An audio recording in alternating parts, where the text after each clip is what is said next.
السلام عليكم، أهلا بكم في فيديو جديد. فيديو النهاردة معانا منيو الأسبوع أو 7 أكلات. معانا 7 أكلات اقتصادية وموفرة وفي نفس الوقت كلها لحوم.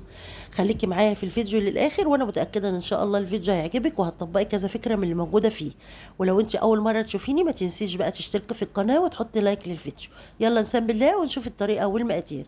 معانا أول حاجة قلت أفتح نفسكم كده في أول الفيديو وأوريكم التورتاية اللي أنا نفذتها. كان عيد ميلاد ابني وعملت له التورتايه دي وانا منفذه هنا على القناه كذا تورتايه تقدروا تخشوا وتشوفوها. بس المره دي انا نفذتها بالمانجا، عملت نص فانيليا وحشيتها مانجا وسوقتها من بره من المانجا، وكمان النص التاني عملته من جوه محشي صوص شوكولاته ومن بره حطينا عليه كمان صوص شوكولاته. لو حابين ان انا نطبق لكم التورتايه ديت في فيديو منفصل اكتبوا لي في التعليقات وانا اعملها لكم ان شاء الله. والطريقه سهله جدا، ب4 بيضات بس وكوبايه ونص من الدقيق العادي. نفذناها وكانت جميله جدا. ما تنسوش بقى تكتبوا لي في التعليقات لو حابين ان انا انفذها لكم. نخش بقى معانا على اول وجبه. معانا هنا كفته الفراخ. جبنا نص كيلو من البانيه وفرمناه في الكبه بتاعتنا مع بصلايه وقرنين من الفلفل الرومي وقرن من الفلفل الحامي، ويفضل طبعا لو في فلفل احمر هيضيف لون حلو قوي وطعم كمان للكفته بتاعتنا. بعد كده ما فرمنا كل المكونات مع بعض وتبلناها بقى بالملح والفلفل الاسود والبصل بودر والبهارات الفراخ. بدأنا نحطها في التلاجة عشان تشمع وتمسك نفسها كده. وبعد كده مسكناها صبعناها بقى بعصاية الشيش طاووق وجبنا الجريل بتاعنا او الصينية بتاعتنا ودهناها دهنة خفيفة بزيت وعلى البوتاجاز من فوق كده، ونزلنا بقى بصوابع الكفتة بتاعتنا وبدأنا نقلبها. ما بتاخدش معانا وقت وبتبقى لونها خطير، ونقلبها كده على الجنبين لحد ما تستوي معانا وتاخد اللون الجميل ده. انا عملت جنبها بطاطس محمرة ورز بسمتي اصفر.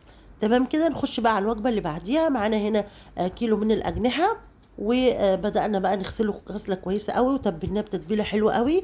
وعايزة اقول لك ان الوصفة دي انا عاملاها في فيديو، هسيب لك اللينك بتاع وصفة الأجنحة دي في صندوق الوصف عشان تشوفي التتبيلة كويس قوي.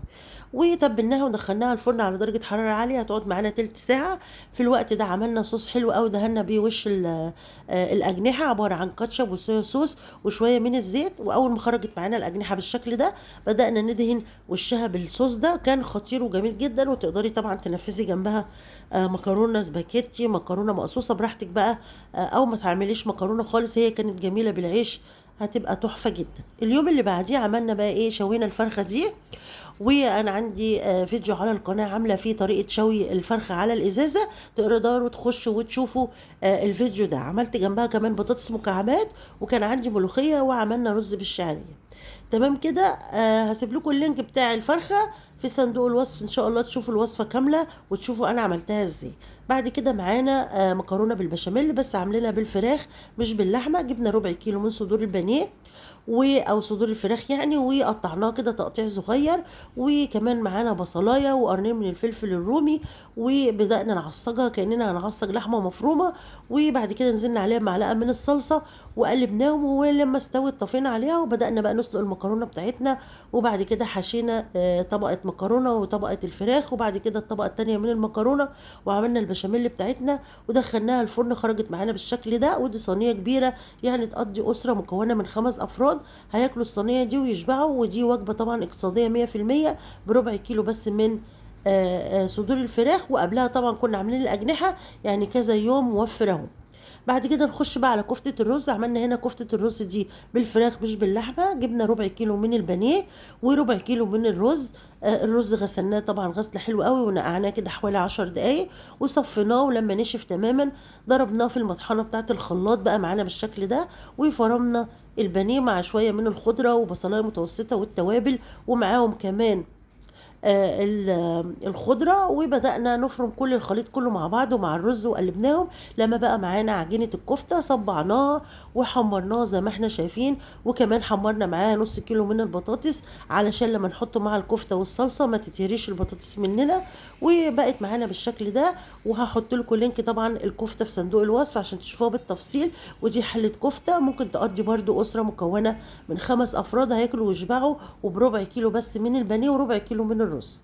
تمام كده. هنخش معانا بقى على الوجبة اللي بعديها او اليوم اللي بعديه. معانا هنا نص كيلو من صدور الفراخ عملناه حواوشي. جبنا العيش بتاعنا من بطاقة التموين وجبنا نص كيلو من صدور البانيه او الفراخ يعني، وفرمناه في الكبة مع البصل والفلفل.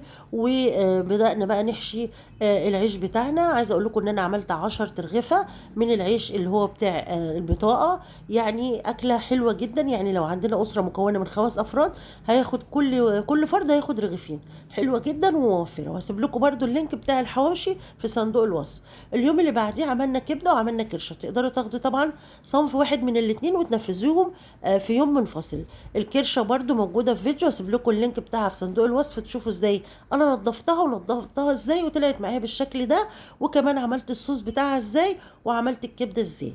يا رب كل الوصفات تكون عجبتكم والمنيو يكون سهل واقتصادي زي ما انا وعدتكم بيه في اول الفيديو. سهل جدا وجميل. يا رب يعجبكم وخشوا واتفرجوا. وهسيب لكم اللينكات بتاعه الوصفات دي في صندوق الوصف. وهتشوفوا ازاي بالتفصيل انا عملت الكرشه وطلعت معايا بالشكل الخطير ده ونضفتها بمكون سحري جدا. هسيب لكم اللينك عشان تعرفوا ايه هو المكون السحري اللي انا نضفت بيه الكرشه وبقت معايا بالشكل ده. وازاي عملت الكبده الجميله دي طلعت معايا كده. وعملنا جنبها كمان سلطه. ويا رب الفيديو يكون عجبكم واشوفكم على غير فيديوهات جايه كتير. مع السلامه.